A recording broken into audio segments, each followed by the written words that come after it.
Okay. Josh Polarity, welcome. I'm really excited because I looked through your YouTube channel and all the topics that you cover are exactly something that I'm really interested in. So that hopefully we can go through a lot of things. And I realized that you are a visual artist. So it's no wonder you Yes. got into this topic. Is that why you got into UFO? No, no, no. I've been interested in UFOs and things like that from a young age. Probably around about like 13, 14 is when it kind of got on my radar. I saw a documentary about the Phoenix Lights, which is a famous case, a mass sighting, thousands of people in the 90s. So once I saw that, the fact that thousands of people saw it is what kind of made me think, like, hang on, thousands of people don't just suddenly make something up for no reason. And ever since then, I've been kind of hooked. So, and the visual artist, visual effects artist stuff just kind of came later in life. Oh, okay. Interesting. So I guess like I really want to if we can, to go through everything that is UFO and alien related. And I Hmm. think I don't, I just thought about it and I realized that I don't really blame people who find these subjects and topics a bit cuckoo, right? There are a lot of people who just do not even want to think about alien abductions or cow mutilations because if you think about it, even the way these things are named or called just too fantastical, it's too difficult to believe. And there are a lot of people who just, if I go out now and ask the first person I see, they will not know anything about it and they don't even want to think about it, and most likely they will think I'm crazy. So while we are online, we can see on X, on YouTube, or Reddit, it seems like a lot of people are talking about it and believe it.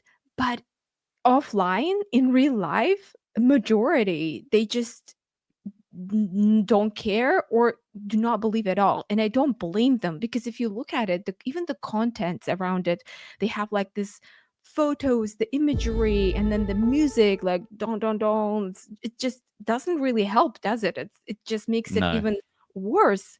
And I just was hoping that we could maybe today go one by one and explain e- everything. So I'm thinking we could start. For me, the major one is I mean, okay, maybe let's start with simpler versions. The UFO themselves, right? So, what is UFO? The word UFO is to me very broad and very narrow at the same time. What do you think about this phenomenon? What is UFO to you?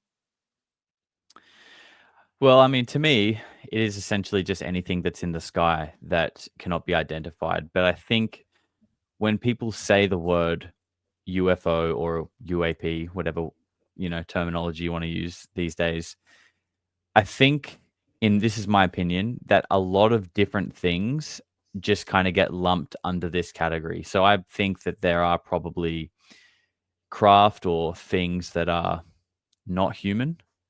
I think there are probably things that are super advanced technology that we have made, deep black projects, American military, that kind of thing. And I also think there's probably a bunch of like natural phenomena, like natural things that just occur in our atmosphere that to us may look like something.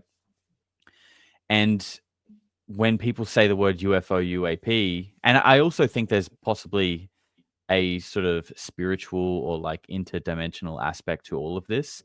And I think all of that just kind of gets thrown under the UFO umbrella. But I think under that term, there's a whole bunch of different things that may not even be related, but because it's up there and we don't know what it is, it's a UFO. Okay. So what is the if there was somebody who's extremely skeptical, what would be one UFO sighting that you would send them to research?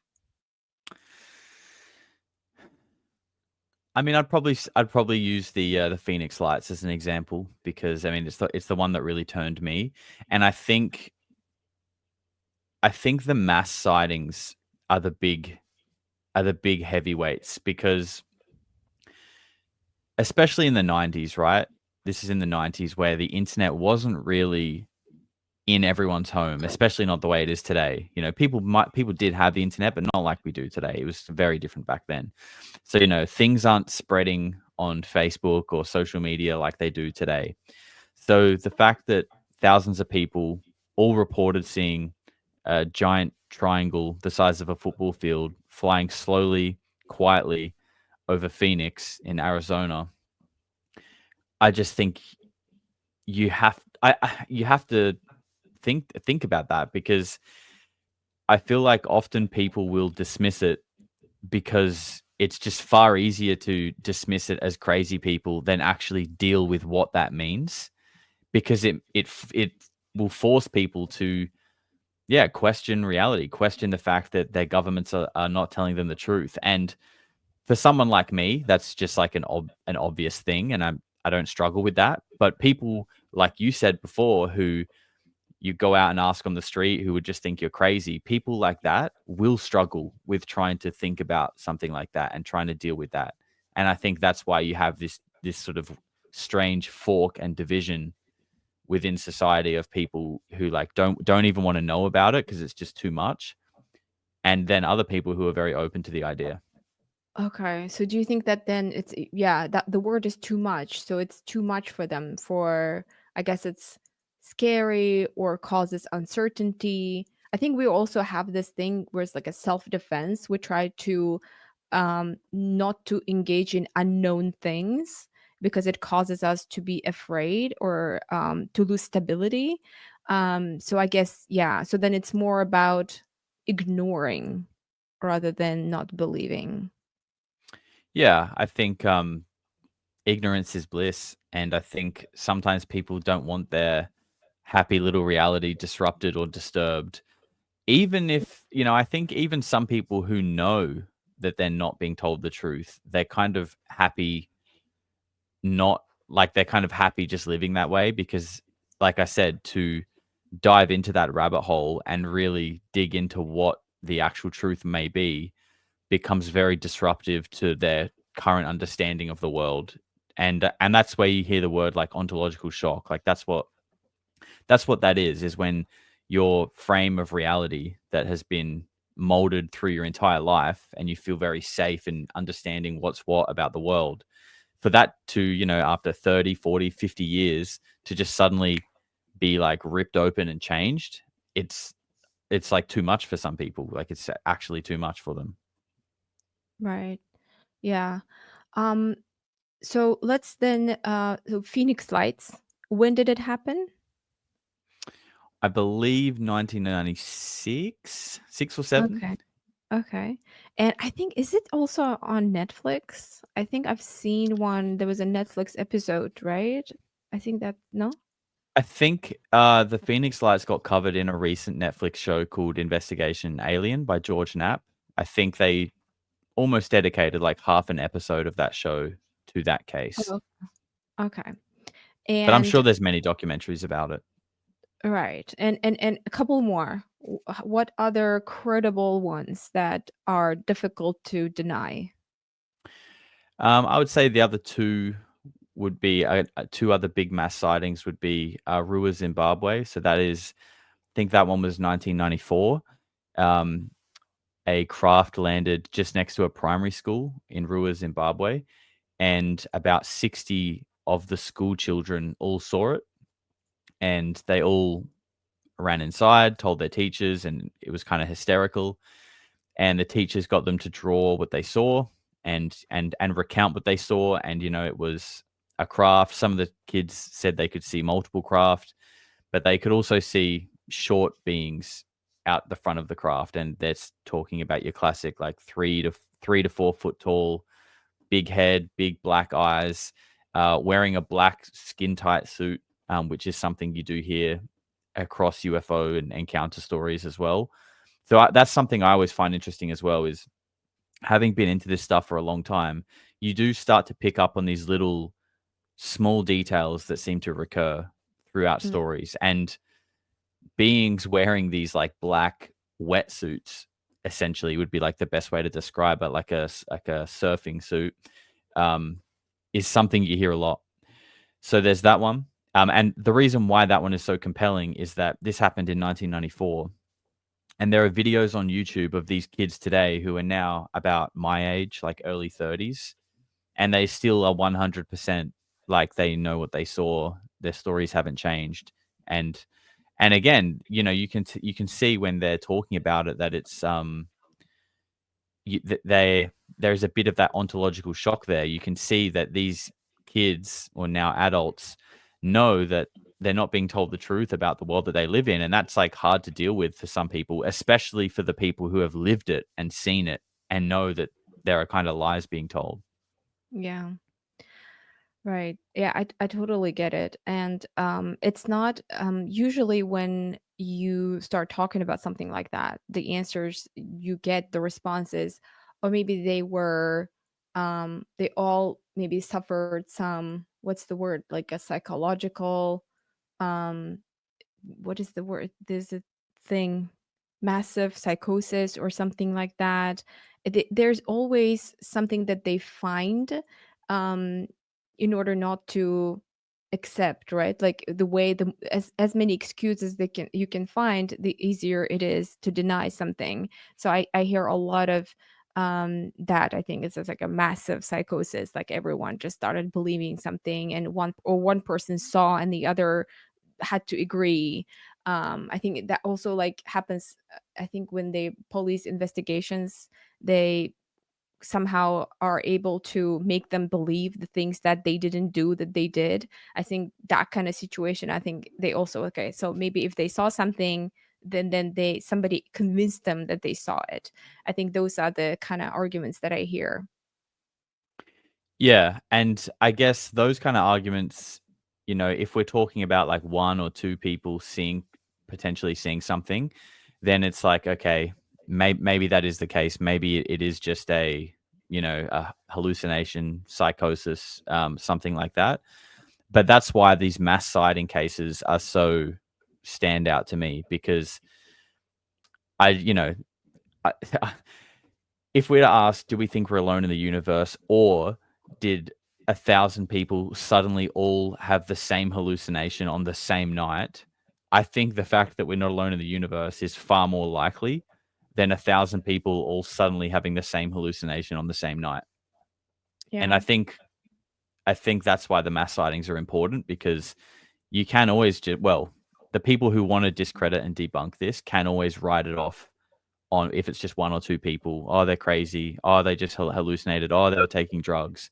But when you've got 1,000 people or 50 people even all saying the same thing, I don't think that those kind of excuses have as much weight at all. Mm.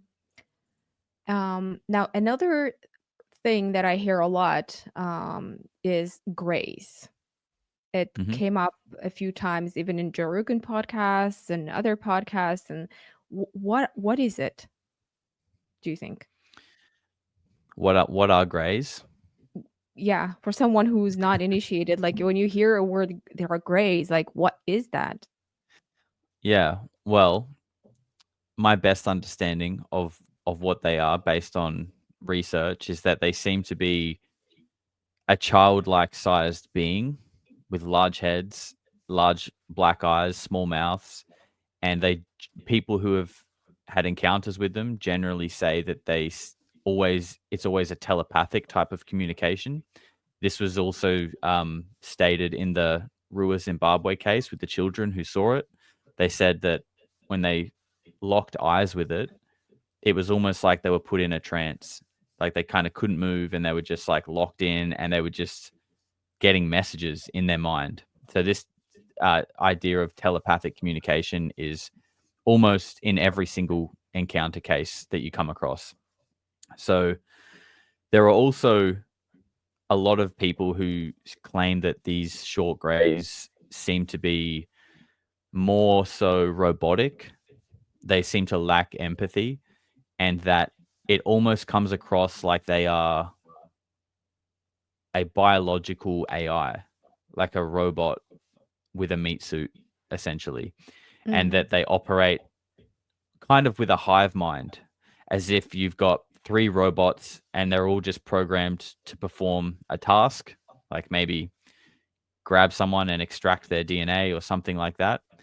And there's no empathy involved, there's no emotion. It's just very cold and robotic. They do their job and they leave. Mm, okay. And w- what makes you believe that they're real? It's just again the this massive sightings.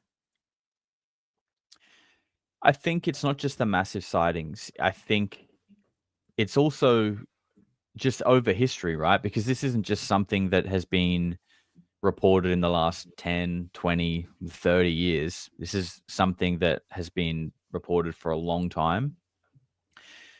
So again, it's like, okay, are people all throughout history, let's just say the last 80 years, are people for the last 80 years all making up a pretty similar story? And people will say, yeah, they are. They're doing it to get attention. They're doing it to get famous, to make money. But like that excuse is so silly because these people generally get the opposite. They generally get their credibility destroyed. They get laughed at. They get ridiculed. They get people make fun of them as if they're a crazy person. So there's no real benefit to people speaking out about this stuff. So that's what leads me to believe that there is something like a small gray being, as well as, you've got the Nazca mummies. There are things on Earth like the Wandjina rocks in Australia, which are rock paintings from 5 to 6,000 years ago, which seemingly depict what looks like gray beings. So there are all these extra little things as well as anecdotal stories that seem to back it up. But I will just say as well that there are people in the field that kind of pose an alternative hypothesis and that these gray beings are actually like man-made. Man-made. These great beings are man-made, like Homo sapiens made. Yeah, I don't know. Yeah, I guess you could say Homo sapien. That they are. So there's someone in the field named Stephen Greer who's very controversial in his own right. But in saying that, he's also gotten a lot of things right, and he's one of the few that is not from the government. Like there's so many people in the field right now, and they're all coming from like intelligence agencies and the military, the Air Force, which are all of the agencies that are responsible for covering this thing up from the beginning, right? So so there's this whole dilemma of like, can we trust them? Like, who really are these people? But then Stephen Greer is not from that side of the world. He's a civilian. He's had his own contact experiences. He's had a lot of credible witnesses come forward to him who he's then presented in his own little press conferences, and he does say some wild things, and one of them is that the Greys are actually what he calls a programmed life form, and that it's essentially like crazy deep black technology that the government use to perform these abductions on civilization as a form of a psychological operation. That's what Stephen Greer believes. So there are a Mm. lot of conflicting and crazy theories out there. And personally, I don't fully subscribe to either of them. I obviously might lean towards some of them, but I'm open to all of them because at the end of the day, we just don't know. And it doesn't help that there are so many, well, I don't know for sure, but there seem to be disinformation agents, right? So even there are things that are told that kind of diversion, like if it's really too hard to put your what's the saying, like it's difficult to pinpoint what's the truth because there's always something new coming up and then this happening, that happening, and it's difficult to find truth when there's so much chaos in this field. And but what you just said, then wait, so if that's man-made, um does that mean like now is there like a time frame when that happened? They made when did people make these grays? I mean, there's no like the details are slim. This is just like a hypothesis from Stephen Okay. Greer. Um, you can kind of take it or leave it. It's not something that I necessarily believe because his whole theory comes with a lot of other, like, he believes that all alien abductions, all of them, these are his words, are done by the US military as a psyop to condition people into a fake alien threat that they can then use to weaponize space. Oh. But then So how does it's it just, work if nobody believes it anyways? If they wanted us believe, wouldn't there be better ways to make us believe? yeah, yeah, it's a good point. Um, I think, I think the idea of it would be it's meant to be confusing. I think if the facts were straight, then they wouldn't necessarily have control. Do you understand what I'm saying? If they were transparent about exactly what was going on, then they kind of lose their control of the situation. So I think Oh. using That the people would freak disinformation. out, like, people would freak out and be, like, always, they will people's behavior would not be controlled if it was out too open, out like, if it was real. Yeah, I think if all the facts were just laid out and people were able to confidently assert that, "Oh, okay, this is real. This is what's been going on. I understand now." I think that gives away some of the power that they have. And right now, they literally have the ability to control or at least steer the narrative and the flow of information. And I think just having people in that state of confusion, and you've got all these people who want truth or want disclosure, but through their disinformation and twisting of stories and all that, you then have all of these people who want disclosure who are now fighting each other about which story is true and which story is not. So, so again, now their position is now even stronger because now the people who are pushing for truth are fighting amongst themselves. And it's just the same process you see in politics. It's just the whole like divide and conquer. Mm, okay. So then grays are small, they have big eyes, and they communicate telepathically, and they also abduct. That's the I, common, like, that is the feature. that is the common understanding of grays. Yes. And what other types are there?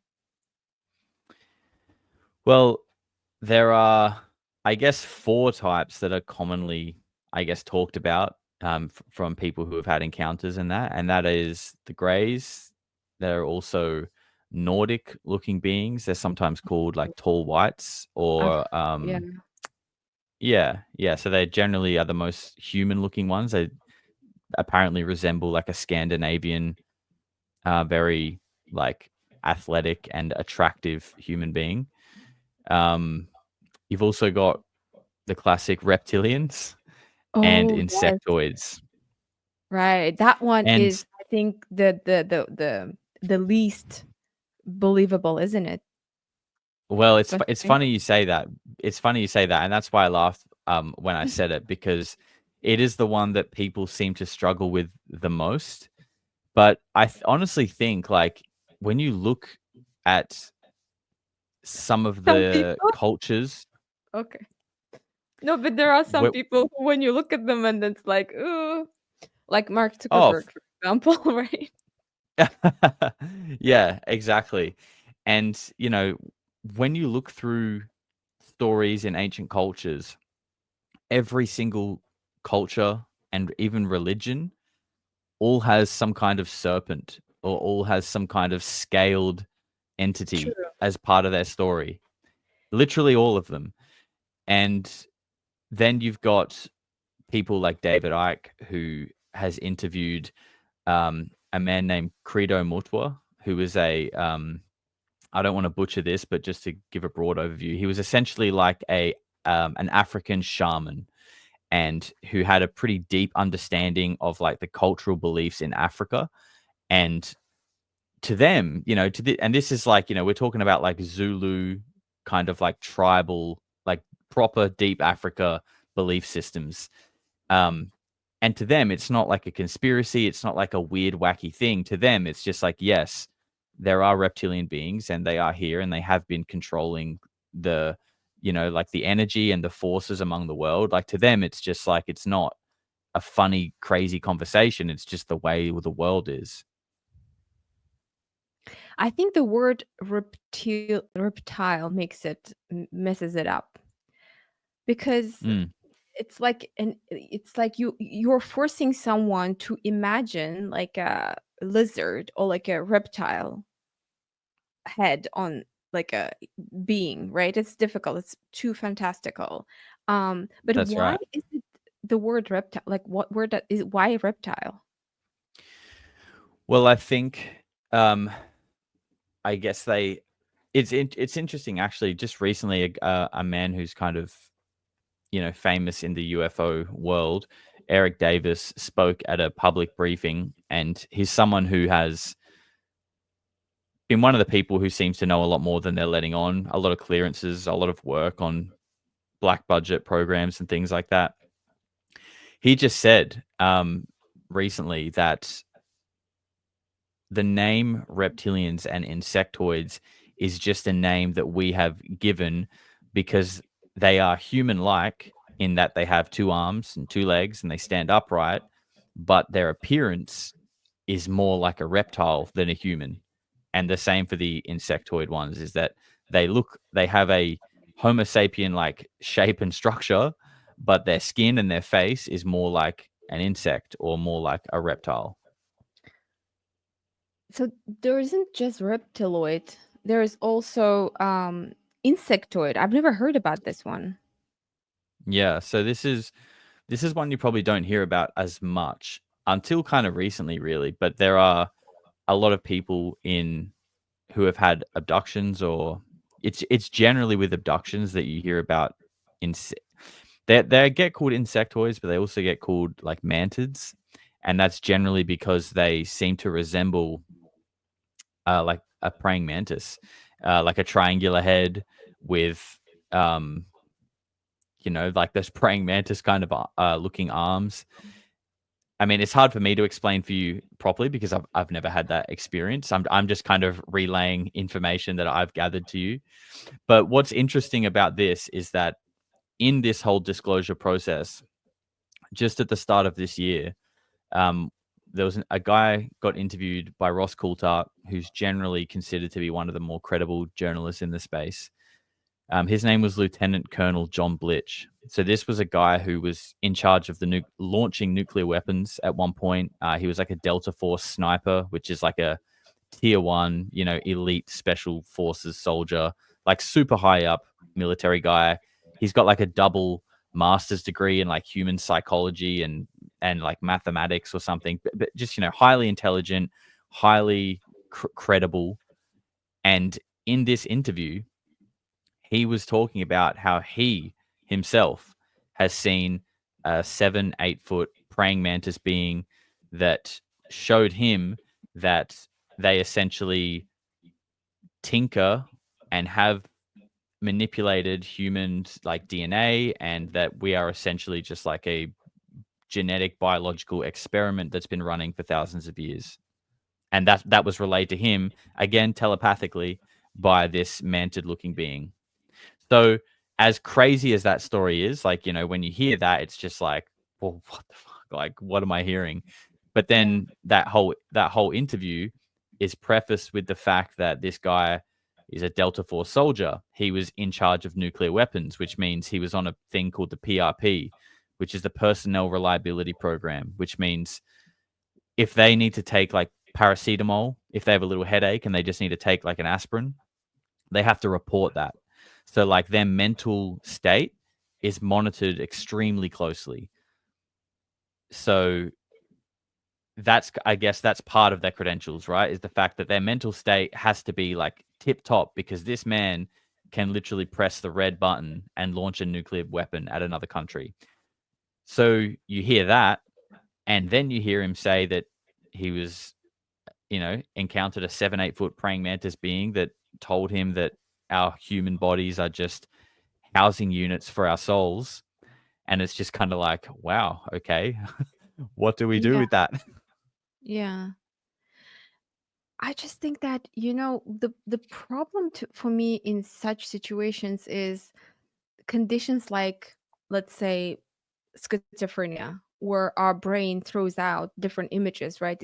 It cannot differentiate between. I think it's something goes wrong, and I think you can, when you dream, you're in a different state, and when you're awake, there's like a barrier.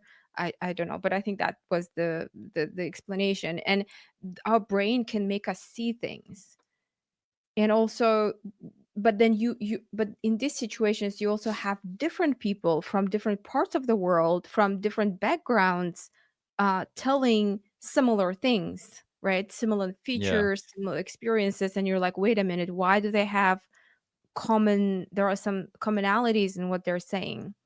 So then that's a bit convincing. um but then you're like, what, wait a minute, what if our brains work similarly because we are the same species? Like we experience the same kind of feelings, right? Like if once you become a mother, you have the majority of women, they have like similar feeling of like becoming like a mama bears and like protection, even if they hadn't that before. So we have similar things that happen to us. Yes. So I'm thinking, could that be it? Well, I guess that's the whole thing about the PRP, like the personal reliability program, is that these people are, like him specifically. His name's Lieutenant Colonel John Blitch. If you want to, I've actually done a video about him on my channel, and this interview specifically is that their mental state is monitored so closely. So to me, that kind of rules that out. Well, the only other option is that this is a massive psyop that is being performed from like the highest level, a psyop that is being like not just put through the news, but it's like through the podcasters, all these whistleblowers, all of these things that we think are real are actually all part of the play. It's all part of like one giant. So it would be a psyop of like enormous proportions, and that is, of course, a possibility. But I guess that's the whole thing about it, is trying to decipher like what's what, who's real, and who isn't. But I Okay. understand what you're saying in that, yeah, it could be something that's just happening in someone's mind. But then a lot of people pose, but does that mean that it's not an experience? Like, for example, when people take DMT, I've never done DMT, but almost it's something that I'm really fascinated by, is that they all, again, like you said, all around the world, not just for the last 5 years, for the last however long, they all seem to report going to this same place, meeting these entities. A lot of the time, these entities seem to appear visually the same way to people as well. Like there are a lot of commonalities, and one of those is actually insectoid-like beings. That is something that I've heard. Also, like machine elves seems to be a way people describe it as well. So this is all happening in their mind, right? Because obviously, people will sit next to someone as they go through this experience, and their body is here, like they're here. They're not leaving. They're not going to the outer space, but in their head they are. In their head, it's like they literally blast off into space and they go to like another realm. So yes, it might not be real in like this physical base reality, but does that mean that it isn't real if it's an actual experience that seems to be shared in their mind? I guess I'm just thinking, if let's say this DMT experiences or other experiences, right? They see the similar kind of entities, and I think we see them like on cathedrals, all this like weird beings that you don't really see those animals in real world, and you're like, wait a minute, where are they from? Where did these people see these things? This in Mm, churches and cathedrals, like interiors, that like strange beings like looking at people. So, but I guess I'm like all our organs are the same, right? Like heart looks the same from one person to other. Like our brain, like physical organs, they are the same. And I think, what if that mentally what we see are also can be similar? It doesn't have to be just like physically we have the same things, but where we go when we are hallucinating, or we're in like an altered state taking I think it's called DMT, right? Why? Maybe that could be the explanation. W- I mean, of course, it could be most likely that it's a real thing, but I, also it could be. yeah, I think I understand what you're trying to say, and I think it is something that people have spoken about in that, like, whatever whatever is happening when people go into these states, that what they are perceiving and what it seems to appear as visually is purely like determined and filtered through the human mind. So like it's created by trying to understand something that they don't understand. Like for example, in early UFO sightings, there are accounts going back hundreds of years where they would say they saw flaming Roman shields, right? Because to them back then, that's how they could explain it. Because this is back, in like the Roman era, where rather than calling it, like a plasma orb or whatever we want to call it today, to them, the closest thing that they could perceive it as was like a Roman shield that was on fire. So that's how they would explain it. That's how they could perceive what was happening in their mind.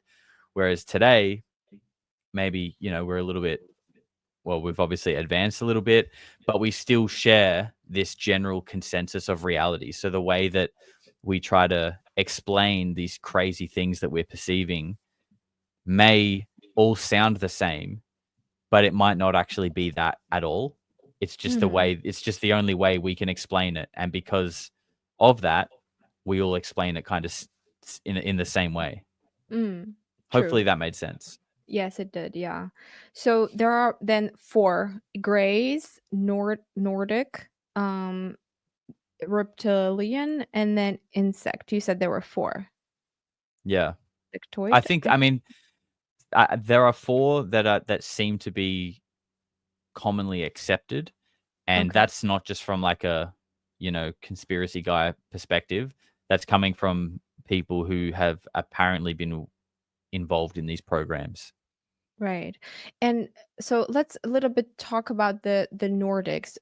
Are they also kind of like man-made? What's the consensus? I don't know a lot about Nordics. I think the consensus is, I mean, it's hard to say. Like, I've heard things that portray them as benevolent, friendly, helpful, wanting humanity to kind of grow up and ascend. But I've also heard the contrary as well. So it's hard to say. I would say the Nordics seem to be the one that I know least about, but I do think that the Nordic kind of race seems to be what the Nazis and Hitler were sort of interested in, obsessed with. That was their connection to the whole, the occult and the paranormal was something to do with like the Nordic blonde hair, blue eyes race. Interesting. Do they have some sort of like power? Why were they interested in them? Knowledge? I don't fully know the ins and outs of that. From my understanding, though, it was something about it's to do with like bloodlines, like pure bloodlines, and obviously they're the most human looking of the four races. So I don't know what that means. I don't know if it means they're like the original humans and we're all just kind of descendants of them. I'd just be speculating, but it is interesting. It's all that I do find that connection. Um, you know, the Nazis, the occult, and the alleged UFO involvement. Very interesting. I think like I just remember, I'm not sure if this is related. I remember Jason Giorgiani talking about how I think he proposes that sort of what we see as aliens now are actually us from the future or from the past. And I think either him or his friend or maybe like completely somebody else, they actually talked to them and they actually escaped. Do you remember that story? They escaped. The Nordics apparently escaped the past from the past, and they're living now here because they want to better play. Oh wait, no, they came from the future because they want for their children better place to raise their children, and the future is so bad. Have you heard of it, something like that? I think it was Jason Giorgiani, I, if I'm not mistaken. I do really like Jason Giorgiani. I do feel like he has said some things like that, similar to that, and there are a lot of stories that seem to point to that, where whatever this species is that is interacting with us, or at least one of them, is trying to fix a bad future that's coming. And I know one thing Jason Giorgiani has said recently is that, if at any point time travel has been discovered, then from then on, like every point in time in the future or the past is essentially like a vortex into that point where time travel has been discovered, because now they can go to the past, go to the future, like everything kind of revolves around that point when time travel was discovered. So I mean, it's quite mind bending to try and wrap your head around. But essentially, if time travel has been discovered ever, then it's probably here now, if that makes sense. What do you mean here now? The vortex is here now? Well, for example, let's just use these Nordic beings as an example. If time travel was discovered in, 3,000 years or wherever this species is from, well, now it's like they could be here now, because they can now manipulate time and space. So they could be here. They could be 1,000 years ago as well. Like if they can time travel, now they can essentially access any point in time. So even though it's like we as a species haven't invented time travel, if they have 3,000 years in the future and now they're here via time travel, then there's essentially like they are essentially like the the king of the castle, for lack of a better word. Like they can manipulate time and space, so we are essentially a vortex to that point in time where it was discovered. What does the word vortex mean? Vortex, like Like exit? no, like a pooling current that pulls into one point, Okay. and So, that central point would be the point at which time travel was discovered.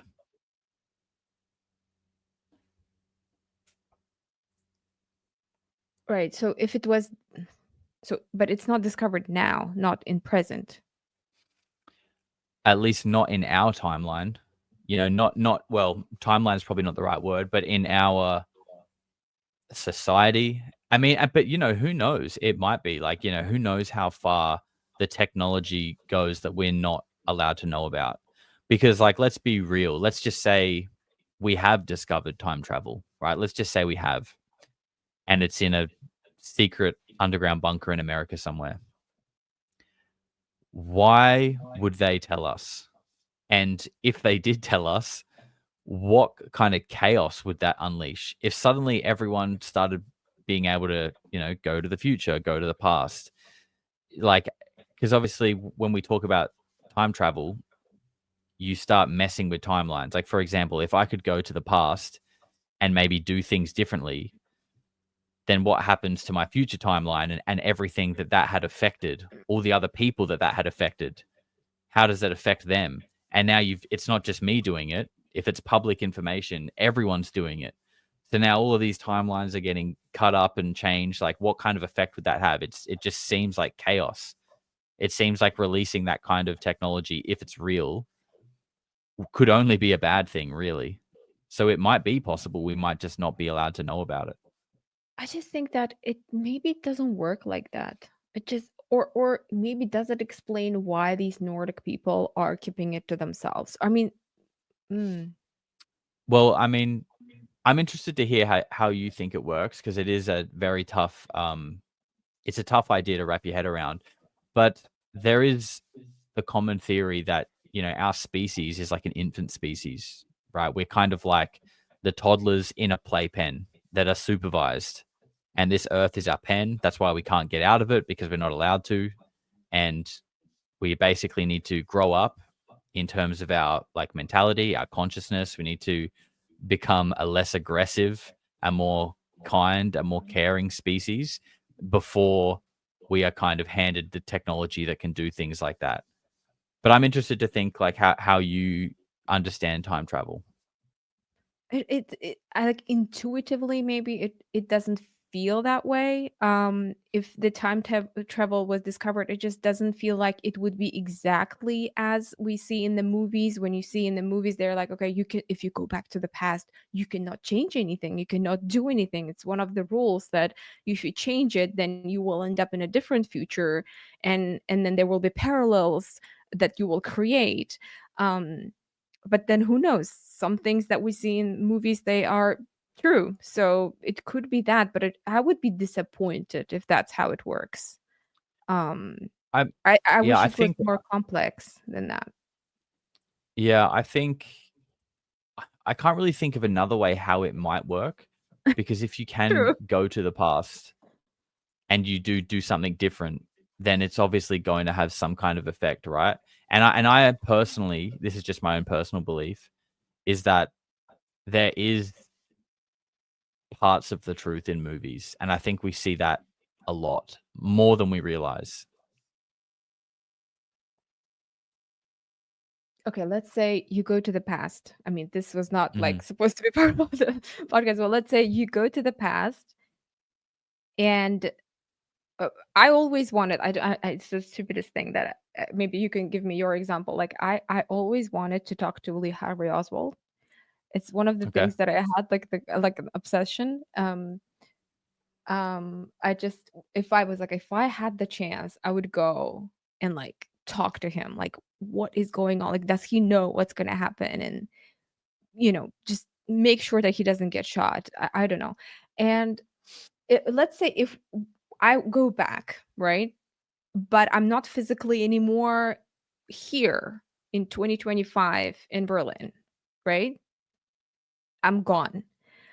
Now the question is, I'm gone, and the people who know me, my family, do for them, am I missing?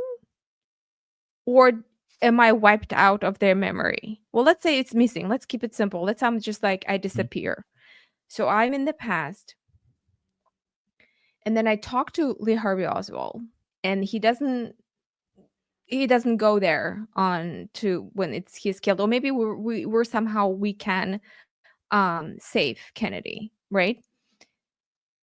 I don't know if you have seen, there's a movie where actually I don't want to spoil it, but it's a great I think there's a famous guy, who wrote books, he made a movie about it, it's a TV show, it's great actually. So then the outcome is completely different than we think it could be.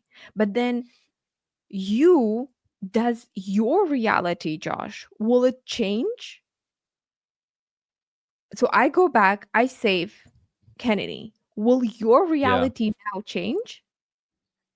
I guess, and obviously this is all just theorizing. I definitely don't know for sure. I think that it's like there's a chance, and I think it's like what you call, and again we're talking about movies, like the butterfly effect, right? Like you may go and make some seemingly insignificant change somewhere in the world, and then fast forward back to your normal life, that small change somewhere over here has now had this like little knock-on effect where they now made a different decision, which caused them to make a different decision, and then that travels all the way down the line, and now your life actually is very different. Wait, but no. So what will happen? What will your memory change? Your memory would be like, "Oh, wait a minute, Kennedy is not assassinated." All the movies that we watched about Kennedy's assassination attempts, they disappear? What happens? Well, I mean, maybe, and maybe that's what the Mandela effect is. Maybe. Are you familiar with the Mandela effect? Is it like the butterfly effect? What is it? Uh no, not quite. So the Mandela effect is the name for a like, I guess, a psychological phenomenon that people seem to have where a lot of people seem to remember things a certain way that are not actually the way that they were. And Mm, yeah, yeah. it's a real phenomenon, and it's called the Mandela effect because a lot of people remember Nelson Mandela dying in prison, and they remember seeing his funeral on TV, and they remember it vividly, but that never happened. So there's and that's just one example. There's a lot of others if you look it up.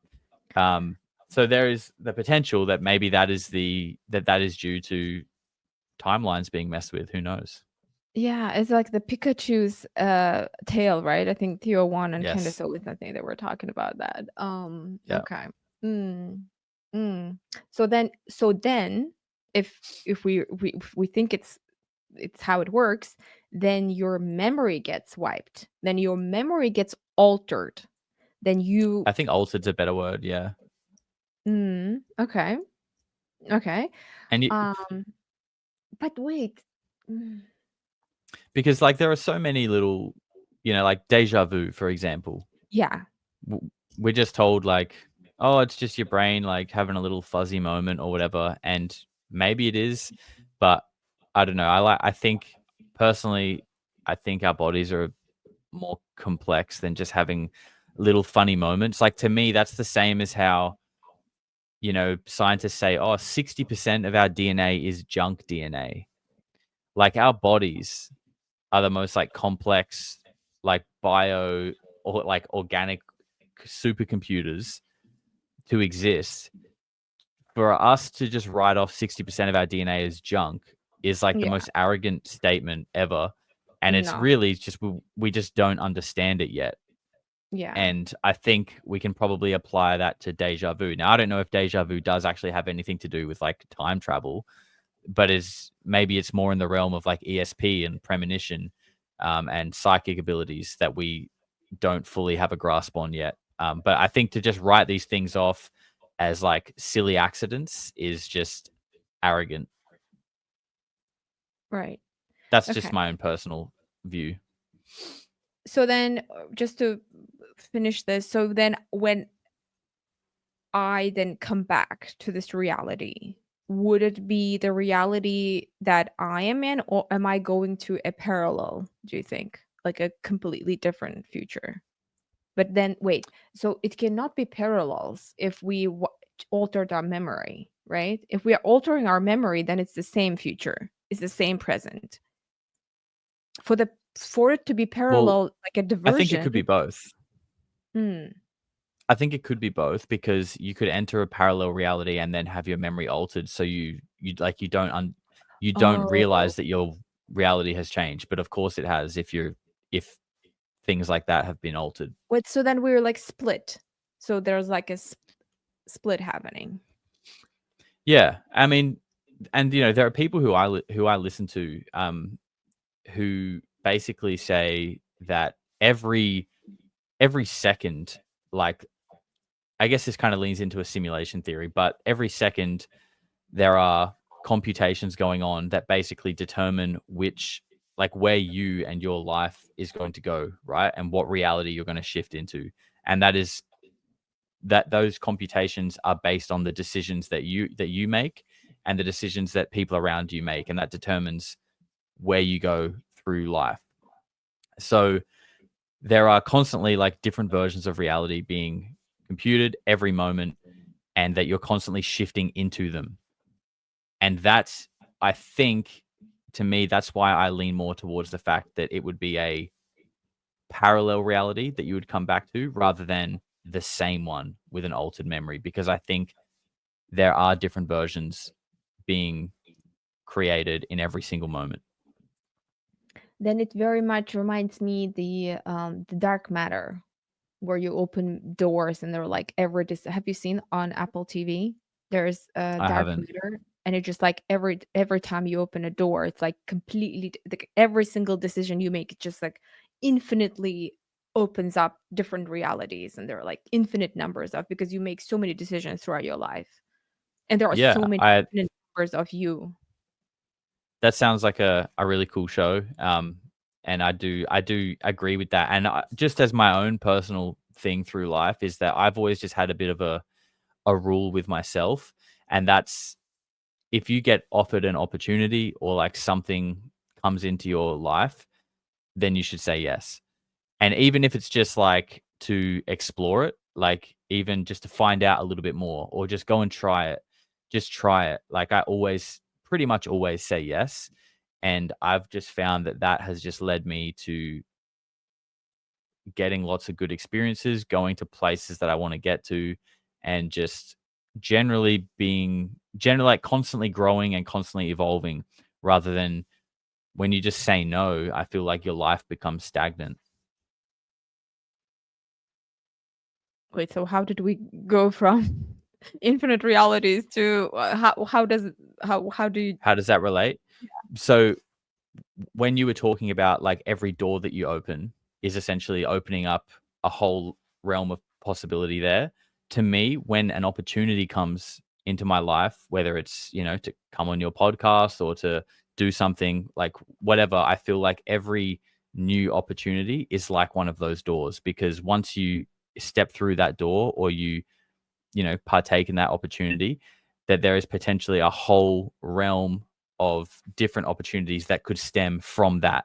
And had I have said no and not done your podcast or done that thing, then I would have never have been opened up to the multitude of opportunities that came from that.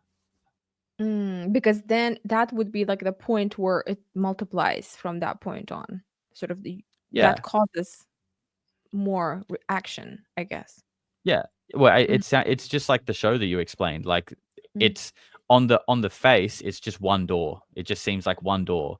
But when you open that door and you say yes, then you're now opening up a whole realm of like potential opportunities. I'm smiling because you have to watch the movie because that would be like the opposite decision that you will come to. Because I thought that you were gonna say I decided that I will never make decisions anymore, but Oh in no, the movie absolutely it's not. different. Okay, okay. No, But no, I it's a think yeah, I think the analogy, like it might not be exactly like the show. I haven't seen it, but I think the analogy of like doors opening up possibilities, and that's what I found is that that logic actually applies, and that it also relates to the whole timeline thing. yeah, yeah. Okay, so then we covered the aliens. Now another thing that really is comes up a lot, but I don't know anybody talking about it like in mainstream is the crop circles. Oh yeah, That yeah. I hear the most often, like crop circles, and what is it, do you think? That's one thing that I don't know a lot about, other than like I know what they are. I guess if I had to have a guess on what they are, if I had to have a guess of what they are, I would say that they are like putting labels on something because they Mm, generally can only be read from up above, right? So to me, they're not really like messages to us. I think they're maybe like, you markings know, on a map. yeah, yeah, yeah, that's right. Like if you were coming from say outer space or whatever and you knew like, oh yeah, this is the area where we like do cattle mutilations. There's a good source of cattle here. I'm just going to make a mark to be like, okay, this is where we want to come to get the cows. Like I feel like that's the most logical explanation, but I'm also aware that that's just looking at it through like a human lens. And I feel like that is a massive problem with all of this is that we try to explain this stuff as humans when like we're potentially talking about a species that one is not human, two is probably way smarter than us, three is way older than us. So like you know, it's almost like a monkey trying to explain how an iPhone works. It's just you're not going to get a good explanation because he's just a monkey. Mm, yeah, okay. So you mentioned cow mutilations. Mhm. No, first of all, crop circles, what are some like reliable places where we can like find it? So if somebody has never heard about it, like how can we ascertain that they actually real? Cattle mutilations. No, crop circles. How can we That is there tell like if they're real or not? documentation? Is there like a real evidence that they are that actually there are crop circles? Well, I mean, there's plenty of photos and things that you can find, but I mean, almost all of them, if you look up on Google, I'm sure there'll be like an accompanying article to be like, "Oh, this is a hoax. This is a hoax." Like, so it's just like an information war, right? Like if there is a force, which I'm sure there is, that wants to cover it up, all they need to do is just, push a story through the mainstream media, which there's generally a connection to, and just say this is a hoax. Like a classic example is have you seen the Truman Show? Yes. Yeah, Yeah. scary. So at the start of the Truman Show, that big studio light falls from the sky and it smashes on the ground, and Truman sees it and he's like, "Whoa, my god, what is this?" And then he gets in his car and the radio turns on, and the radio says, "Oh, we've just had a plane breaking up over the sky. There might be some debris." And he's just like, "Oh, okay." So that is just such a good example of how easy it is to manipulate people's understanding of what is actually going on. As long as it's just fed through whatever story gets fed through the mainstream media, the Yeah. majority of people are going to just accept that as like the truth. Mm. So it's yeah, it's and but that's when you just need to, in my opinion, use discernment and critical thinking and be like, you know, Yeah. abductions, encounters, crop circles, cattle mutilations. Are all of these just a random hoax, or is there something to it? And I'm sure some of them are hoaxes, by the way. Of course, they would be, but I don't think they all are. Mm. So since you mentioned Truman Show, I thought, what do you think about flat Earth? um, that's probably one that I find a bit hard to get on board with. It's yeah. I mean, I can't prove it though, so I don't know. But I don't. If I had to guess, I would say the world is not flat. It is probably a globe. Right. How about the water not converging thing? Have you heard about that argument that the water, there's no way that it would be like uh converging, I guess it's the word. Like I'm not. it's I'm not sure what always you mean by flat. converging. Me neither. So it's basically it always takes like the water is always like levels so that you can Yeah. never like make it round. Like because if we're like a globe, it would have to like go like this, right? The water, oceans.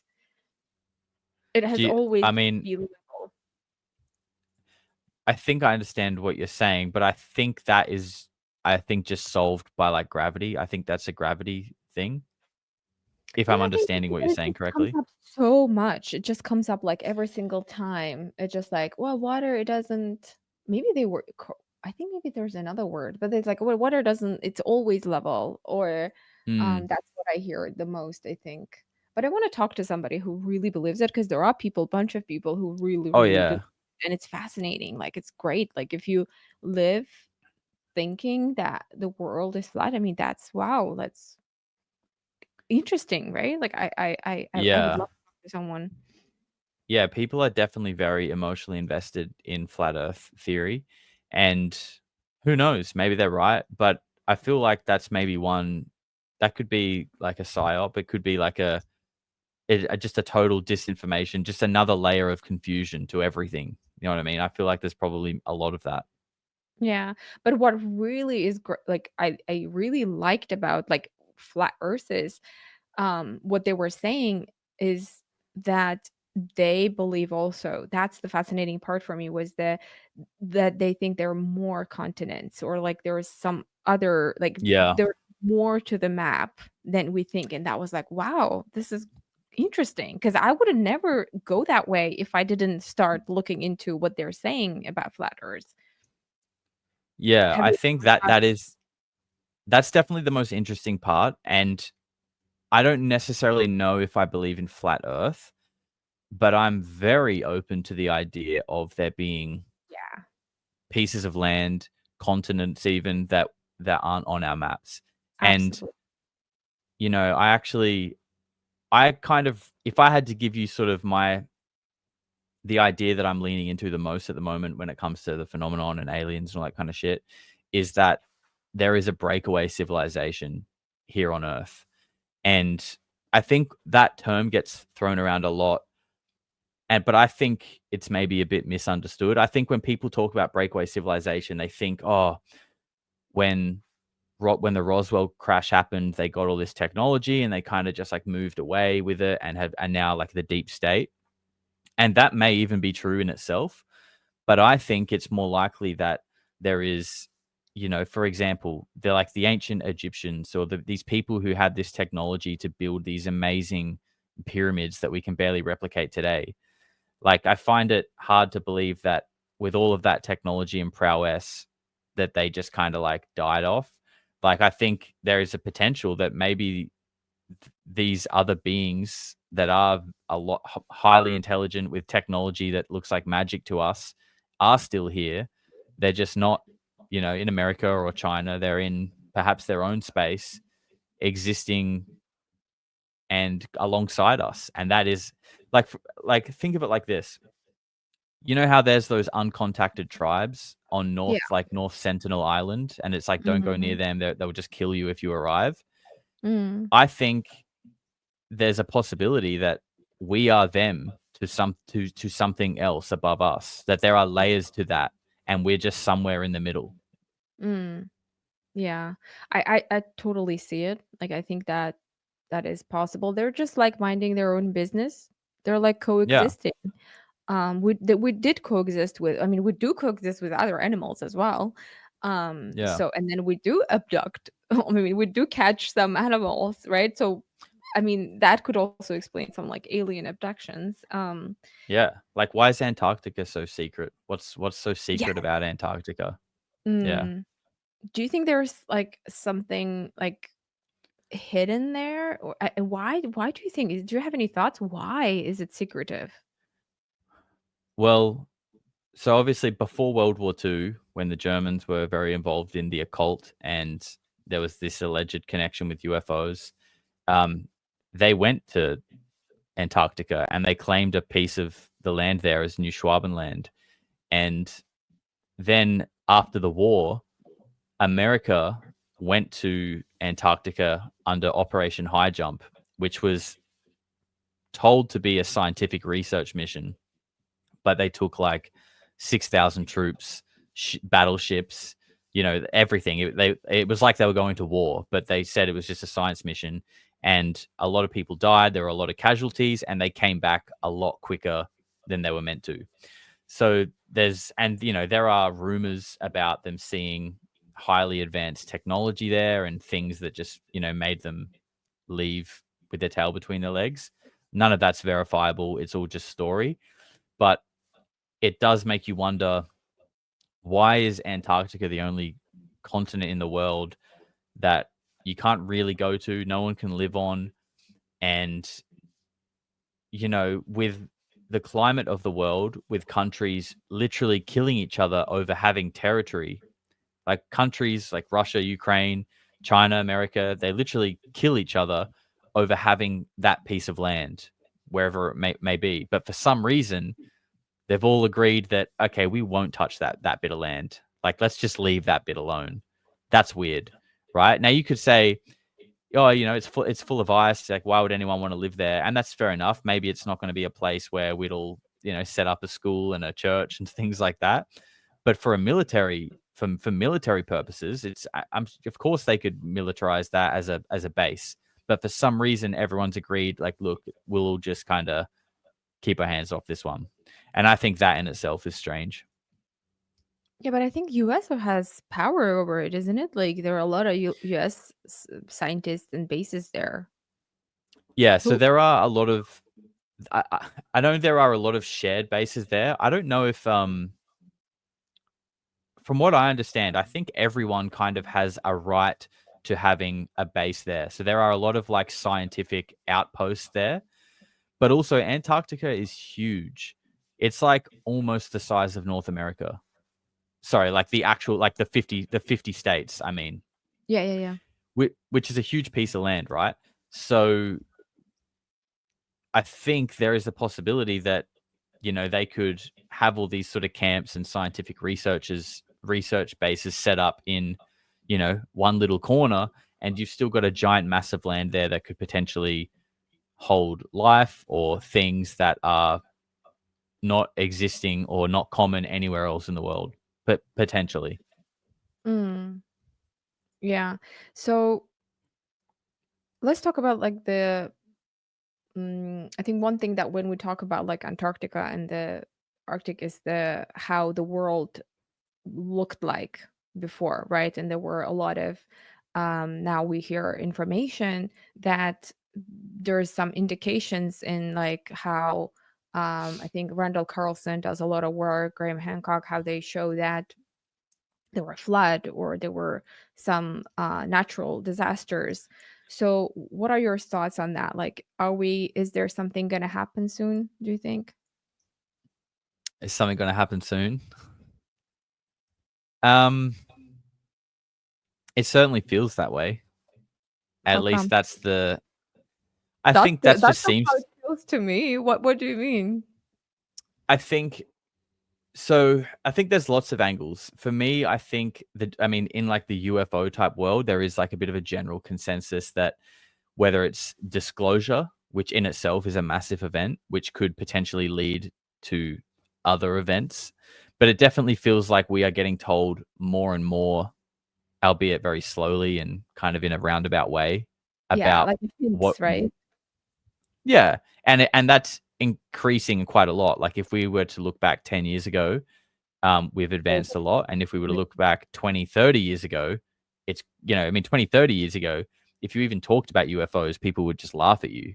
We're so far beyond that now. So things are changing, and there have been a lot of people like Lou Elizondo and things like that who have kind of alluded to this year of like 2027 or thereabouts. Some people have even said 2026, but it kind of seems like before 2030, there is going to be some kind of like radical changes. Quite an ominous quote from the lady, her name's Leslie Keane, who actually was responsible for getting those original UFO videos out in 2017. Like I'm sure like those three famous ones, like the gimbal, the Tic Tac, and the Go mhm. Fast video.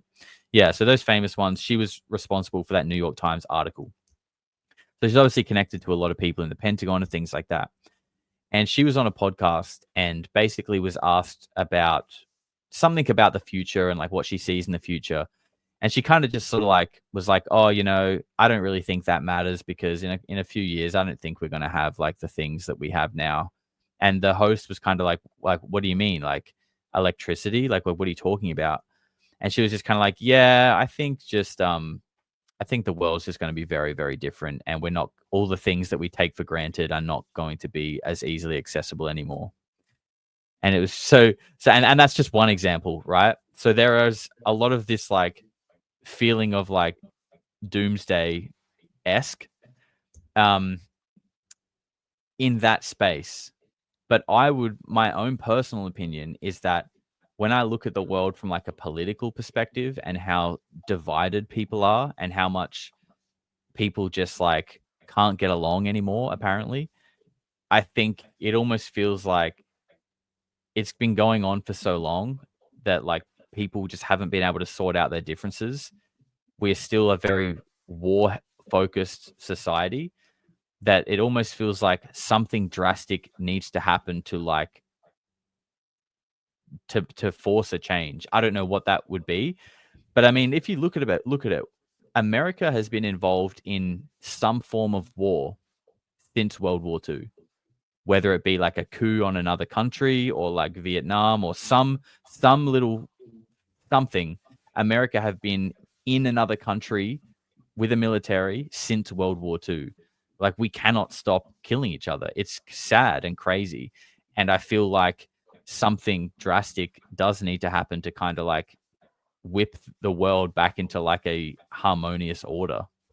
But didn't we always have like a imperia like that? Like we had Genghis Khan who would go and conquer and like take loot and rape everyone on his way and kill.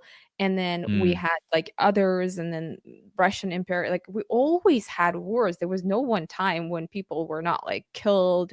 The lands didn't take, they didn't like fight for resources. We always had that. That's why something that always I'm skeptical. Not that I know history that well, but it just, oh, we are changing, we're different. But then if you look back in the history, they were like weird as well. There were like craziness going on back then as well. So I don't know. So That's something. what why do you think that is? Like, because I'm sure you didn't grow up wanting to kill people. I didn't grow up wanting to kill people. I don't know anyone who's grown up wanting to kill people and go to war. But for some reason, as a society, we can't seem to stop. Why? Like, why do you think that is? Well, as a society, like I don't know I don't know anybody who wants to kill. Like I Exactly. don't think people individually do want that. I think it's It's not a always, very human trait. I don't think it's a very human trait to want to kill that's what and go to war. really that's what really confuses me. Mm. Because I'm told, no, we are evolutionary. We are like animals that we go and kill. Like if we have to survive. So we lived in tribes, and if you were outside of your tribe, that you would get killed. That we would just, killing is in our DNA. Yeah. But it doesn't feel like it, like it I mean, I Yes. feel certain things like empathy or love for my child. Just feels like those things, they came, they Mhm. reached me, or wanting to provide for my child, or going and getting food and bringing home, like the birds, for example, right? So they go and bring home Mhm. food. All Yes. these are there, but for some reason being violent isn't. But is it maybe because we're domesticated somehow? I don't know. Perhaps, and people might sort of, yeah, disagree with what I just said in that, yeah, we do have a massive history of, taking over, like, killing, being violent. But yes, you're right. Like, inherently, it feels like that's not our natural instincts, but it seems to happen all throughout history. Yeah. Well, I think what's more likely, and this is what has been told through various streams, is that we as a society, as humans, have just been manipulated by higher forces, higher entities through for a long, long, long time.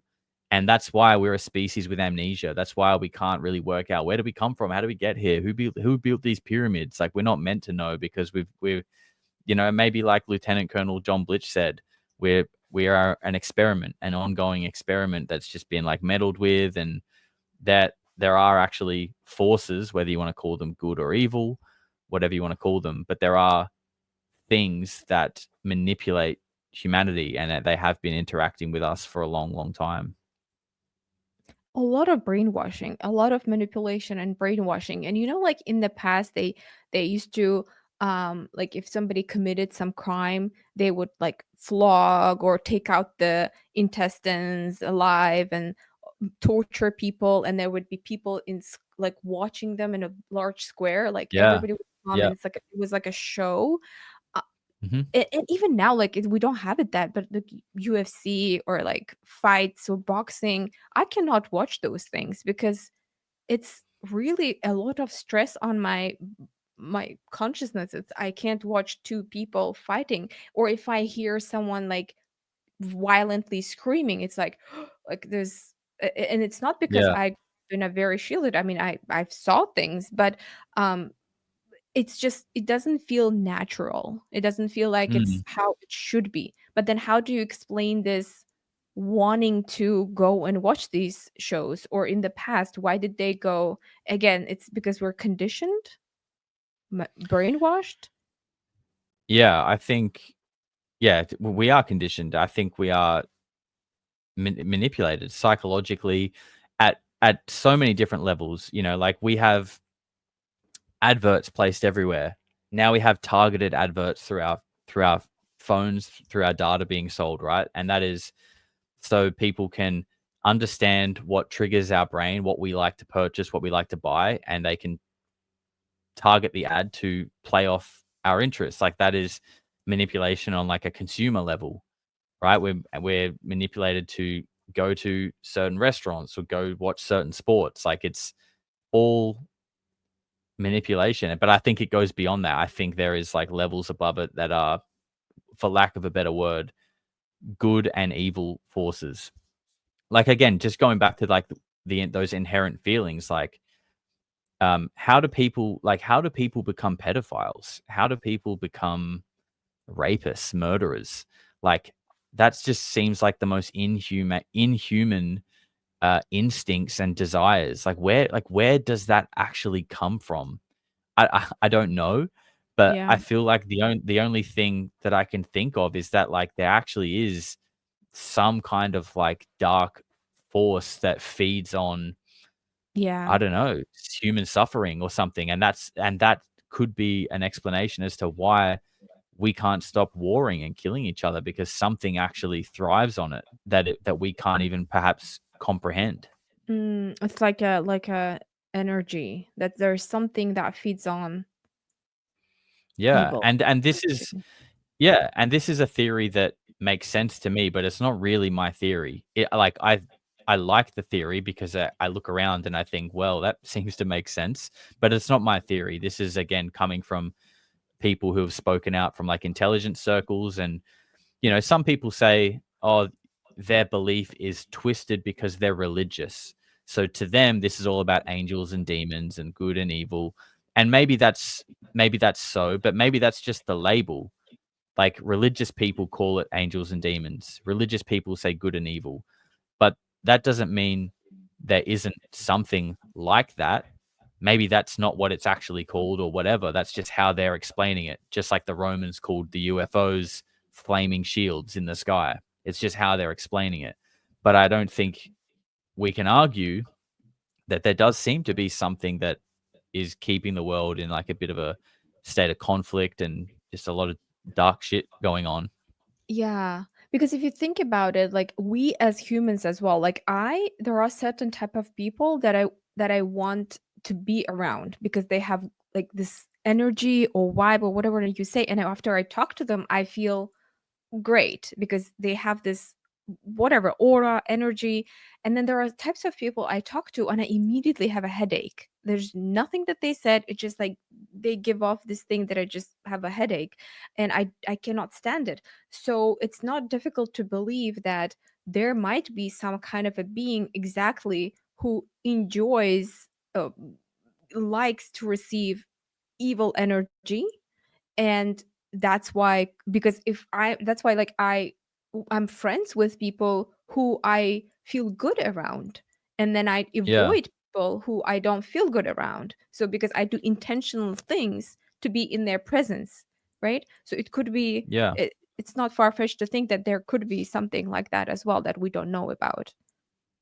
Yeah, absolutely. And I think what you're explaining there is like frequency. Like I do believe in like frequency of your consciousness, right? And people who live in like a low vibrational state, people who have like a victim mentality, um, people who are jealous of those with success and resentful and angry. Those kind of people are the people who, when I'm around them, it's like there is this like repelling magnetic energy. It's just kind of like I don't want to be around that because I can feel it. I can feel Yeah. like that negativity and it's like pulling me down. Yeah. Whereas you are naturally whereas you are magnetized to people with that same vibrational energy as you, right? Just the same applies for those people who are living in like a low vibrational state. They're attracted to people who are in their same state because they gel, because they can talk about how the world is against them and how they hate everybody together. Whereas people who come from like a place of love and happiness and joy are going to be magnetized to people on that same frequency.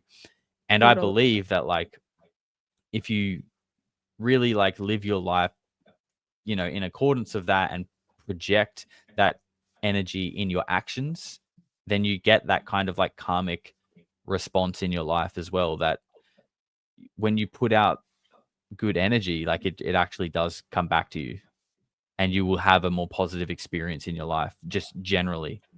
Yeah. Mostly I find others get annoyed though. I How do you mean? it's gonna be no, I'm just joking. It's just when I'm too like positive or it annoys people because it's too different, right? It's Because just that's it's because yeah. they're too far down the scale. They're lower on the frequency scale, and that's literally part of it. Is like that's resentment. That's like jealousy in a way of like seeing people. Because I've been there. That's why I feel like I can speak confidently about that. Is because I've been down there when I was younger and thinking like, you know, I hate the world. Everyone's against me. I'm a victim. You know, look at all these people. They're so happy. Like, what a load of shit. But then when you kind of like learn, you just learn, you gain life experience, you learn things, you realize like that you have a choice in the way you decide to perceive anything in life, and that those choices that you can consciously make literally frame the reality that you experience.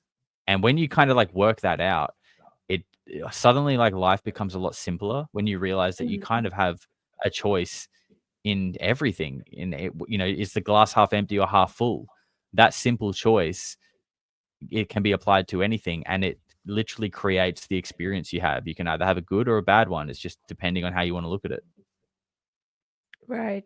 But I think it's I'm guessing it's difficult to get there. I think like to me, I think I'm lucky because I think I'm naturally just there. I think in my DNA Yeah. or nature. So I'm lucky about that because I know that I wouldn't be able to get there on my own if I was there because I'm lazy and I like Mm. comfortable, easy thinking. So, but I think like what you're saying, it's a lot of work. It involves effort. Yeah, and I think for me, it was triggered through going through really hard times. Like, when you go through really hard times, you're faced with that choice of, like, do I wanna let this determine who I am and dictate my whole personality, and now I'm a victim, now my whole life is ruined, now all this, bullshit, why me? Why has this happened to me? Or do I wanna, work through it, face it head on, deal with it, and learn from it and grow from it? And when you do that a couple of times, you start to realize that, like, how your choice in how you handle every little thing in your life determines how it kind of plays out and how it affects you. Yeah. Do you wanna and I think ultimately, like, to simplify that, because it isn't simple, but to try and simplify it, it's just seeing everything that happens to you as a lesson rather than, like, things happening for you rather than to you, and that just trying to learn from any experience, whether it's good or bad, Yeah, and I think that maybe I'm wrong, but I feel like a lot with what happens in your childhood and the amount of for difficulties that sure. you experience determines what how your life is going to be further down. And this is I see in um myself observing my past but also other like family members that I've seen in what kind of how they were treated because in my country I come from Uzbekistan boys are treated differently they're like kings right and you can see how being spoiled when everything is made available when you're considered to be the smartest it turns you like into somebody who's like who has no purpose somehow just how it converts always to that like when you have everything easy it converts to not having purpose because everything was made available and versus when you were like when you're on your own there's nobody you can count on it's not actually good but I mean to a certain level it's good that you're like oh my god I'm on my own there is nobody that's going to help me like so Yeah, automatically you will not be in victim mood because if you will be in a victim mood then you're done. Like you're left behind. Nobody cares about you. Like nobody is gonna, oh, how are you? Like, do you want me to help? that's Nobody. right. So you're like, oh, I'm on my own. There's nobody that's Yeah, gonna feel sorry for me. Nobody's gonna help me. I'm on my own. And then you're like, oh, okay. So I think it's good when it happens more or less, not maybe like your first 3, 4, 5 years. I think that's still formative years, but like later yes. on. So I'm lucky in that way that I had gone through that and then to this day I just know that I'm on my own, because there was nobody then, and I know there's sure as hell nobody's going to be when I'm adult. So I think that was really helpful, and that's what we see, and especially I see the difference in Western world, where a lot of kids, they grew up with security, like a lot of Yeah. security. Like if you want to go to university, you can go. You If you want to do this, there's you don't have to worry where you're going to get your next meal. It's always it's this good life, and then it's good, but then it leads to what we see right now with younger generation. um so yeah, but let's Yeah. get No, back I to, totally. yeah, tell me. Oh, I was just gonna say I totally agree because I literally had that exact thought when I was 17 years old when I didn't live at home when I was 17 and was kind of like waiting for my life to kind of magically get better. And then I just remember having that moment. I was just like, wait, no one's gonna come and fix this. Like I have to do it. And then it was just kind of like a light bulb moment where I was like, oh, okay, nothing in my life will ever change unless I actually do something about it. And that nobody owes you anything. The government, your No, family, no, organizations, nobody owes no, you anything. It's your school, no. And teachers. life isn't meant to be easy. Like life is literally, it's not meant to be fair or easy. And I think just even understanding that, like when if you wrap your head around the fact that life actually, like no one said it was going to be fair. It's not like a board game with rules. It's not meant to be fair. Some people end up rich and with everything and they're absolute assholes. And that's just the way it is. Like it's not meant to be fair. So if you just get over that, then the rest isn't so bad. Wow. Yeah. Life is not meant to be fair. Get over it. I love it. Mm. Okay. So a few more questions. So um how do you see with, let's say, now we talked about aliens and different forces. What is this thing that we call God then? Oh, that's a big question. Um, I think if I had to tell you what I think it is and try to explain it, which is a very big job, I would say God is like the consciousness field. So I think it is, I think, and it's not just me that thinks this, that our bodies are like receivers, like a receiver or an antenna to a signal. Say, let's say like a Wi Fi signal that is around the whole earth and perhaps outer space as well. There's this signal out there. And that is consciousness, and that our bodies are essentially like an antenna that can receive that signal, just like your TV receives the TV channel signal, right? I feel like our bodies play the same role, and that the consciousness is essentially like the creative force, like the energy that we all tap into. And I think that's actually how mothers and their children and ESP perhaps even works is because at the very root of it in our consciousness, we actually all come from the same thing. Like we actually are connected. And that's why, yeah, mothers and children seems to have that connection. Things like remote viewing, telepathy seem to be actually real because at the root of our consciousness, it all comes from the same place. And that is, I think, what I would term as God.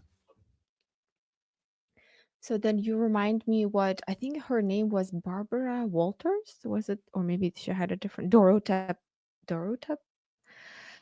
There is somebody who I think she talked to through hypnosis to people, and Okay. the information she got was something very similar. So that, let's say, I think she called it the light, that we like imagine Hmm. like one big light, and then it will like parts of it, our souls or whatever consciousness is just parts of it, and then at the end we're just like one thing.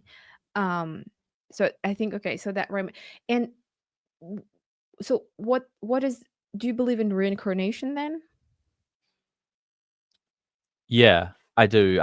But to me, I think it's more like again, we are all. I don't think it's like oh, in the next life I could be a dolphin, and it's like me as a dolphin. I don't think it's as simple as that. I think it's just the fact that when this body is done, there will be a new body which will receive consciousness from the same field that we all come from. So it's like Mhm. I don't know if it's like reincarnating like me specifically, maybe, but at the end of the day, we're all from the same source.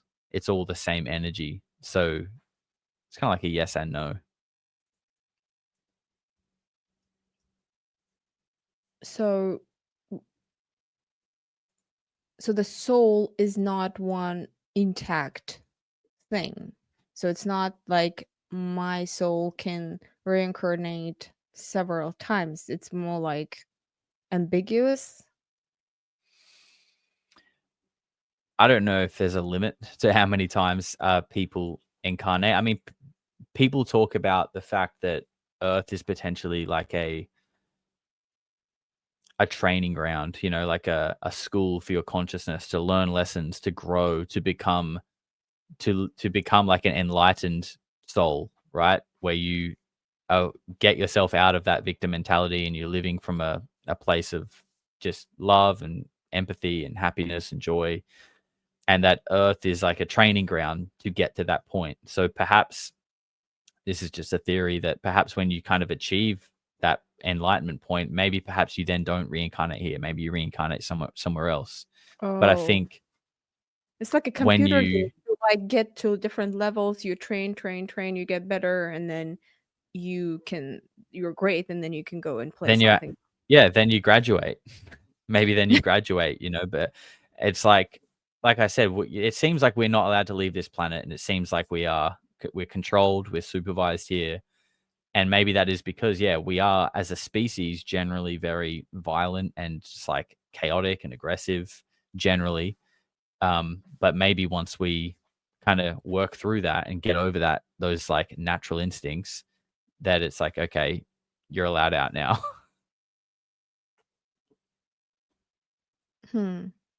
But then it's violence, and that's not really about your soul more like it's more how where you grew up, right? I mean, I cannot imagine somebody who was born into somewhere in like a rich family in like Norway wanting to go with guns, so I don't think it's just violence though. I don't think it's just about violence. I think it's about like, you know, kindness, being caring, helping people, like loving people, doing things, being like altruistic, not yeah.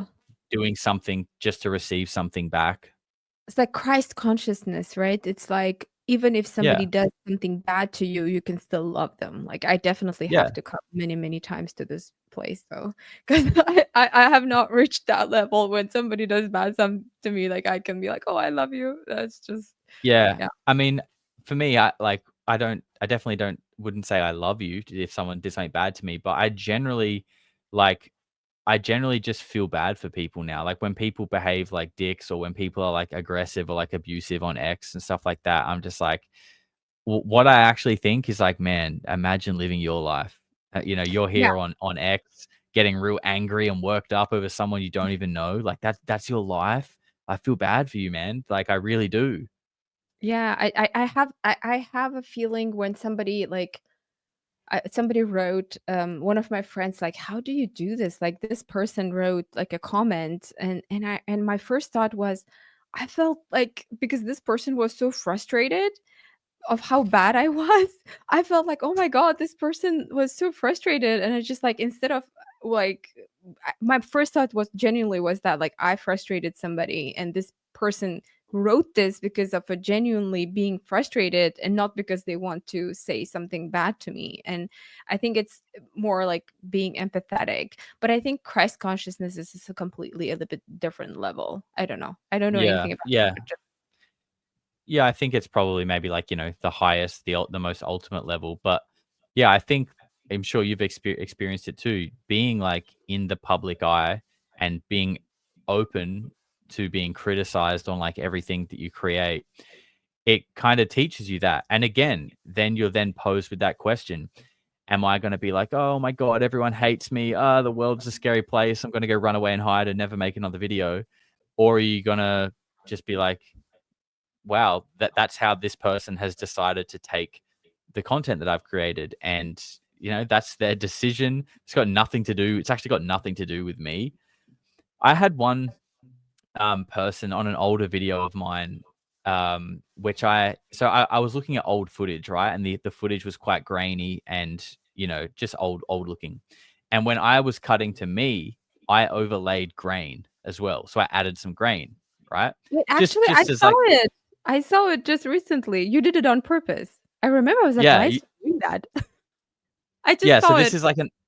this is like an old video of mine. And It's because I started from the beginning. Yeah, yeah, yeah. yeah, yeah. So this is an old video of mine, and someone commented on it with like a huge comment saying like, "This video is so deceptive and misleading, and like I was gonna subscribe, but I would never, watch someone's videos who tries to lie to their audience." And I was just like, "Bro, is just like an artistic choice I made. It's really not that deep." You know what I mean? Like, but it's just crazy how someone can just interpret and perceive Yeah, something in a totally warped way that not only was it not intended, but it's not even like in my realm of thinking. I'm not trying to like mislead people. but you were So actually saying it. You opened your like a Photoshop kind of place, and you're actually saying it. I'm gonna add this layer now. or maybe that's a different video, Oh, but it's I mean, different. the same thing applies. Like, it's just the point is, it's just wild how people can interpret things in just the wildest ways, and I think it's just important to remember that that's like them on their journey trying to work things out, and you just got to kind of let them go because if you take that on board like emotionally, then you'll Yeah, just like never get anywhere. At least in this space. yeah, yeah, true. It's yeah, but then it's like I think in this space, yes, it doesn't really get to me, but like in real life, when you are misinterpreted, like when what you're saying is twisted, it's difficult. It's difficult to stay, oh, I don't care. Like it's just like your first I reaction think it impulse is to prove that no, that's not what I said, you know? Yeah, for me, it depends who it is. If it's like someone Mhm. close to me, like my girlfriend or my dad, and they are misinterpreting what I'm saying, that will upset me because I care about them because they're close to me and they mean a lot to me, and I don't want them to confuse my message. Um, but if it's like someone I don't really know or I'm not that close to, it's like whatever, Yeah, dude. who Good cares? luck. Okay. Right. So that okay, so the last one. So we then established all these aliens, the types and so on. So then they're not coming from outer space. They're somehow interdimensional. Perhaps. I feel like there's a possibility that there is a species that isn't from Earth that might be coming here and interacting or harvesting something. I don't know. But what I think is the most likely to like this thing is that whatever it is that is going on, it's always been here. Like it's always been living alongside of us, maybe manipulating us, experimenting with us. And it's just like a higher intelligence, and it's probably the best similarity that we could draw to it is like a farmer with a bunch of sheep. Now the farmer uses the sheep to grow the fur, and it shears off the fur and it sells it, and it's useful. The sheep's fur is useful to the farmer. So although it doesn't want to harm the sheep because the sheep are useful to the farmer, but it needs to control the sheep. It wants to make sure the sheep are at least kind of like happy enough that they're sort of just like staying in their pen, and they're all good, and the farmer can just keep farming them and doing what the farmer needs to do. I feel like that is probably the closest explanation from a human perspective as to what is going on. So in this case, fur is our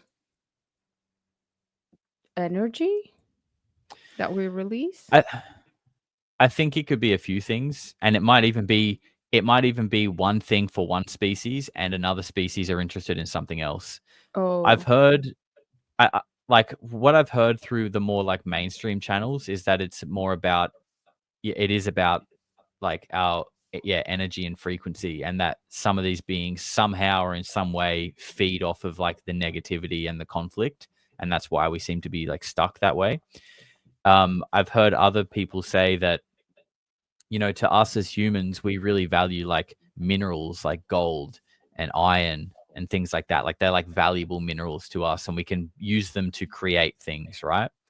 Well, there are people that think our DNA is like that to another species. That our DNA is almost kind of like a really important or valuable building block that they can then use to create, who knows, other beings. I'm really not sure, but like our DNA is like a valuable resource and it's unique. So how would that work? With the energy frequency, I get they feed off it, but like hmm with DNA, do they have to kill or how does it? So I think that's when abduction experiences Oh, kind of come in, and what people talk about is that they are, the general consensus is that people seem to wake up lying on a cold table with yeah. beings looking over them, and that they're always paralyzed, but they can move their eyes. The eyes, like, is the only thing that they can move, and that they get kind of poked and prodded and whatever, and potentially whatever is going on there is experimentation on humans and maybe even at like a genetic DNA level, perhaps. Mm. Okay, so it's like a multi-purpose product kind of a thing. So that Yeah. Well, in that interview that I referenced earlier from Lieutenant Colonel John Blitch, where he talks about the praying mantis, um, yeah, he talks about that those abduction encounters are like being your dog when it goes to the vet. And that the vet just needs to, like, the vet knows, like, look, I know this is going to be a bit uncomfortable, but you got to get your injections, you got to have your little checkup, you got to maybe get a finger up the butt to check if you're healthy. Like, you just have to go through these processes, because it's just part of the checkup. oh, interesting. Sort of like a sample checkup, like to check you don't check everybody, but you just like check samples. Because I Yeah, don't yeah, think something wrong with them, like specifically. Their DNA didn't go rogue, but just they were just yeah. unlucky. It does seem that way. It does seem that people who are experiences from like a child seem to, experience again when they're like in their 20s and then in their 30s, like having these sort of like Yeah, 3 or 4 key encounters through their life. It does seem like it's like a, like pattern. yeah, like people capture, say, like a tiger or a lion in the jungle in Africa, and they tag it. You know how we Mm, tag them, and then we sort of track them, and then every now and then we might go find them, tranquilize them, take them in, check up how the research is going, and then the tiger wakes back up in the middle of the forest once the tranquilizer has worn off and is like, "What the fuck just happened to me?" It's kinda like yeah, the same thing, really. yeah. Okay. All right. This is super interesting. Okay. Well, we'll have to stop It's because a it's lot. been a long time. Thank you so much, and sorry for taking so much of your time. Thank you. No, no, it's all good. Thanks for having me on, Louise. It was a pleasure.